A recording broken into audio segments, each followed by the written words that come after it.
سبحان اللہ وبحمدہ سبحان اللہ العظیم سبحان اللہ وبحمدہ سبحان اللہ العظیم۔ بسم اللہ الرحمن الرحیم۔ الحمد للہ رب العالمین والصلاة والسلام علی اشرف المرسلین نبینا و سیدنا محمد وعلی آلہ و اصحابہ اجمعین۔ ناظرین السلام علیکم۔ ہماری آج کی گفتگو کا موضوع ہے قرآن کا مہینہ۔ رمضان المبارک جہاں روزوں کا مہینہ ہے وہاں قرآن کا مہینہ بھی ہے۔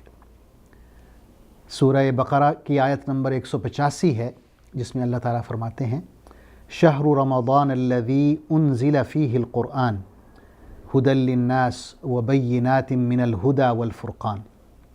یہ رمضان کا مہینہ وہ ہے جس میں قرآن مجید نازل کیا گیا۔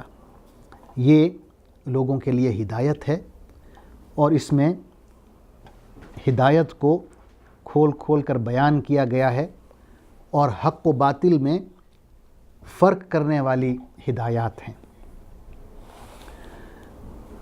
قرآن مجید امت مسلمہ کی ایک خصوصی امتیاز ہے، یعنی دنیا میں کوئی ایسا دین نہیں ہے جس کے پیروکار یہ دعویٰ کر سکیں کہ ہمارے ہاں جو اللہ کی کتاب ہے وہ اپنی اصلی شکل میں موجود ہے۔ یہ ترہ امتیاز صرف اور صرف مسلمانوں کے پاس ہے۔ شیخ الہند حضرت مولانا محمود الحسن رحمۃ اللہ علیہ، انگریزوں نے انہیں قید کر لیا جہاد کرنے کے الزام میں اور جلا وطن کر دیا۔ اس زمانے میں وہ کالا پانی بھیج دیتے تھے، تو اپنی وہ قید کاٹ کے جب واپس آئے تو انہوں نے دیوبند کے علماء کو اکٹھا کیا اور ایک تقریر کی۔ اس تقریر میں وہ فرماتے ہیں کہ میں نے بہت سوچا کہ مسلمانوں کے زوال کے کیا اسباب ہیں، تو کہتے ہیں کہ میں بہت زیادہ سوچ و بچار کے بعد اس نتیجے پر پہنچا ہوں کہ دو سبب ہیں جن کی وجہ سے مسلمان زوال کا شکار ہیں۔ پہلا سبب یہ ہے کہ انہوں نے قرآن کو چھوڑ دیا ہے، قرآن سے دور ہو گئے ہیں، اور دوسرا سبب ان کی آپس کی جو تفرقہ بازی ہے وہ ہے۔ ناظرین، مولانا کا فرمان سر آنکھوں پر، لیکن یہاں میں ایک جسارت کروں گا، وہ یہ ہے کہ یہ اصل میں دو سبب نہیں ہیں۔ پہلا سبب ہے اور دوسرا نتیجہ ہے۔ سبب ایک ہی ہے، قرآن سے دوری، اور یہ جو ہماری آپس کی تفرقہ بازی ہے، فرقہ واریت ہے، یہ نتیجہ ہے قرآن سے دور ہونے کا۔ اب دیکھیے نا، اللہ تعالیٰ فرماتے ہیں وَاعْتَصِمُوا بِحَبْلِ اللَّهِ جَمِيعًا وَلَا تَفَرَّقُوا، کہ اللہ کی رسی کو مضبوطی سے تھام لو اور تفرقہ میں نہ پڑو۔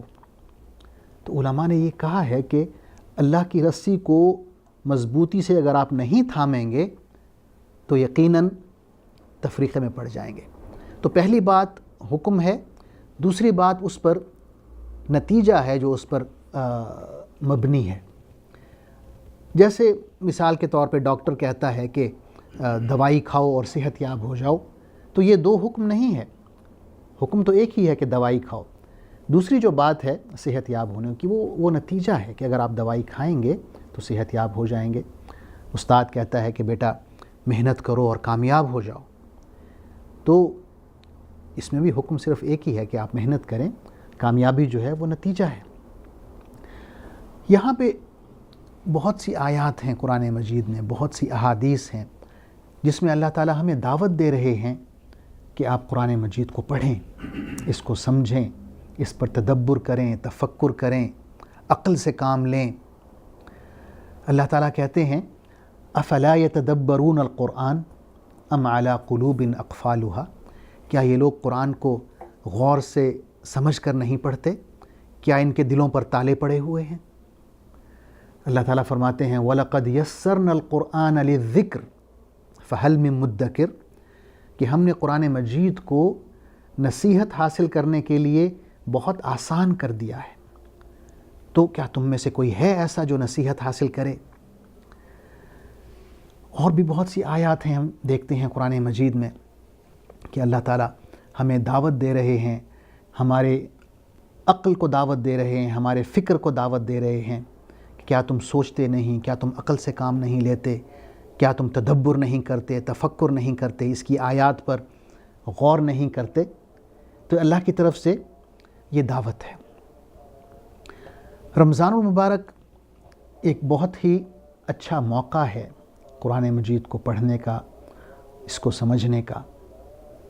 ہمارے نبی صلی اللہ علیہ وسلم نے ایک بشارت دی ہے، آپ نے فرمایا ہے من قام رمضان ایمانا واحتسابا غفر له ما تقدم من ذنبه، کہ جس نے رمضان المبارک کی راتوں کو قرآن مجید پڑھا یا سنا، قیام اللیل عربی کا لفظ ہے کہ رات کو کھڑا ہو جانا، اور قرآن مجید پڑھنا یا سننا، اس میں نماز تراویح بھی ہے، تہجد بھی شامل ہے۔ تو آپ نے فرمایا اگر کوئی شخص ایمان کی حالت میں اور صرف اللہ سے اجر کی توقع کرتے ہوئے تہجد پڑھتا ہے یا تراویح پڑھتا ہے تو اس کے سابقہ سارے کے سارے گناہ معاف ہو جاتے ہیں۔ تو یہ ایک بہت بڑی بشارت ہے رمضان المبارک میں۔ اللہ تعالیٰ نے یہ ہمیں موقع دیا ہے کہ ہم اسے پڑھیں اور سمجھیں، اور اس میں ہمیں ایک پلان بنانا چاہیے کہ ہم روزانہ ایک سپارہ پڑھیں، ترجمے کے ساتھ پڑھیں، اور پھر وہی سپارہ ہم تراویح میں سن سکتے ہیں تاکہ امام صاحب جو تلاوت کر رہے ہیں اسے ہم کسی حد تک سمجھیں بھی صحیح، کیونکہ یہ اللہ کا پیغام ہے۔ جب تک ہم اس پیغام کو سمجھیں گے نہیں، ظاہر ہے ہم اس قابل نہیں ہوں گے کہ اس پیغام کو ہم وصول کریں، اور جب تک ہم اس پیغام کو وصول نہیں کر پائیں گے تو اس پر عمل کرنا تو ظاہر ہے ناممکنات میں شامل ہو جاتا ہے۔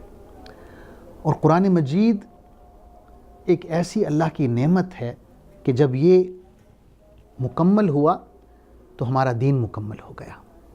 قرآن مجید کی جو آخری آیت ہے الیوم اکملت لکم دینکم واتممت علیکم نعمتی ورضیت لکم الاسلام دینا، یہ آخری آیت ہے جو قرآن مجید میں نازل ہوئی، اور اس کے نزول کے ساتھ ہی ہمارا دین مکمل ہو گیا۔ آیت کا مطلب ہے کہ آج میں نے تمہارا دین تمہارے لیے مکمل کر دیا ہے، اپنی نعمت تم پر تمام کر دی ہے، اور اسلام کو بطور دین تمہارے لیے پسند کر لیا ہے۔ تو ناظرین، ہمیں اس خوبصورت موقع سے فائدہ اٹھانا چاہیے۔ اللہ تعالیٰ نے ایک بار پھر ہمیں رمضان کی نعمتوں اور برکتوں کو حاصل کرنے کا موقع دیا ہے، اور یہ بھی موقع دیا ہے کہ ہم